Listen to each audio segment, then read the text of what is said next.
পাকিস্তানের সিরিজের শেষ ম্যাচ।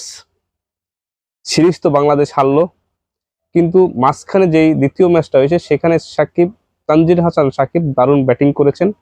তাকে একটা কৃতিত্ব দেওয়াই লাগে, তার এই দারুণ ব্যাটিং এর কারণে সেটা পুরস্কারও পেয়েছেন। ওখানকার পাকিস্তানি রুপির 100 রুপি উনি পেয়েছেন, এবং তার এই কৃতিত্বের কারণেই কিন্তু ম্যাচটা 144 রানে গড়িয়েছে। লাস্ট ম্যাচটা সম্মানজনক, মানে হোয়াইট ওয়াশ না হওয়ার জন্য লাস্ট ম্যাচটা জিতা প্রয়োজন বাংলাদেশের। সেটা কি আজও জিতবে বাংলাদেশ? আপনাদের কি মনে হয়? আমি ভাই কিছু বলতে চাচ্ছি না আজকে, আপনারা একটা মতামত জানাবেন।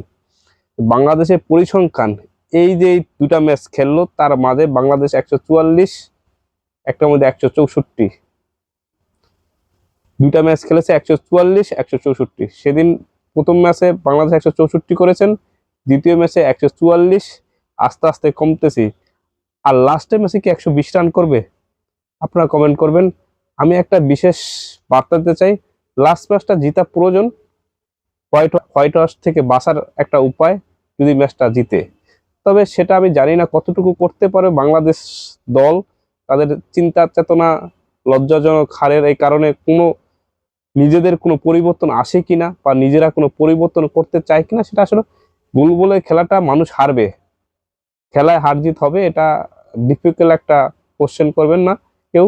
হার থাকবেই, এটা একটা একদম সিম্পল একটা কোশ্চেন।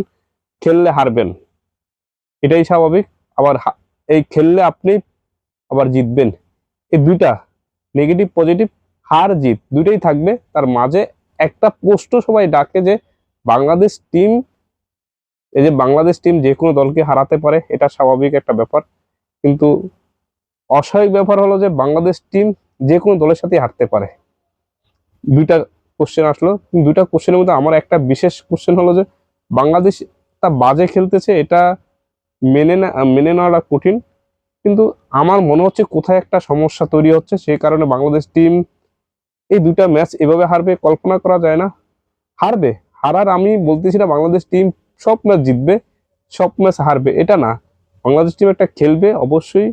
খেলার ভিতরে অনেক দল কিন্তু হারে, অস্ট্রেলিয়া হারে, কিন্তু আমার প্রশ্ন হচ্ছে যে হারার ভিতরে একটা সিস্টেম থাকবে, খেলারও একটা সিস্টেম থাকবে, হারারও একটা সিস্টেম থাকবে। আপনার কোয়ালিটিফুল খেলা হতে হবে। আপনি খারাপ খেলেছেন এটাও ঠিক আছে, ব্যাটে বলে লাগে না এটাও ঠিক আছে, ব্যাটিংটা খুব বাজে হচ্ছে এটাও ঠিক আছে, বোলিংও বাজে হতে পারে এটাও ঠিক আছে, কিন্তু তার মাঝেও ঠিক আছে বলেও তুমি পার করে দিচ্ছি।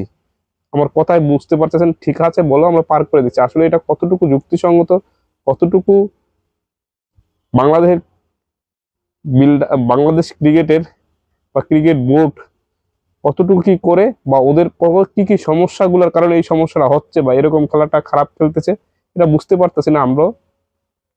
বাংলাদেশ টিম ঘুরে দাঁড়াবে, এই সাহসটা মনে রাখতে হবে, রাখছি আমরা, যে আসলে কতটুকু ঘুরে দাঁড়ায় বা লাস্ট ম্যাচটা কি করে বলা যাচ্ছে না, গোল গোলের খেলা। কিন্তু আমি সবসময় একটা প্রশ্ন আমার চলেই আসতেছে বারবার, যে বাংলাদেশ টিম আসলে কি ঘুরে দাঁড়াবে, বা এটা কি পারবে, তাদের কি সম্ভব? যেখানে লাস্ট ব্যাটিং এ জেতার কথা সেখানে লাস্ট ব্যাটিং এ হারে।